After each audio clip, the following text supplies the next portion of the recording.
Welcome to Devi kitchen. तो आज की रेसिपी महुए की मीठी पूरी। तो चलिए फटाफट से स्टार्ट करते हैं। बगल में सूखा महुआ है और इसको हमने 2 घंटे के लिए पानी में भिगो के रख दिया था। उसका हमने एक अच्छा सा पेस्ट बना लिया, ग्राइंड कर लिया था। इसको हम एक डो बनाएंगे। आटा हमने ले लिया है। सबसे पहले हमारा जो महुआ हमने इसका पेस्ट बनाया था उसको रखेंगे और फिर इसके अंदर हम आटा डाल के इसको गूंथते जाएंगे। अगर आपको हमारी रेसिपी पसंद आए तो फटाफट से छोटा सा लाइक कर दीजिए और चैनल पर नए हैं तो फटाफट से सब्सक्राइब कर दीजिए। देखिए इसका हमने एक अच्छा सा डो बना लिया है।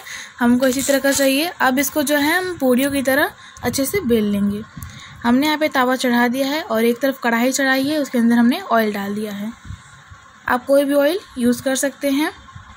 हमने पूरियों की तरह बेला और उसके ऊपर फिर तवा पे रख दिया है। इसको हम हल्का हल्का सेकेंगे।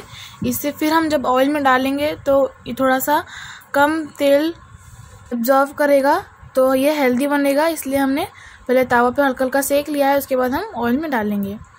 यही प्रोसेस हमारा चलता रहेगा।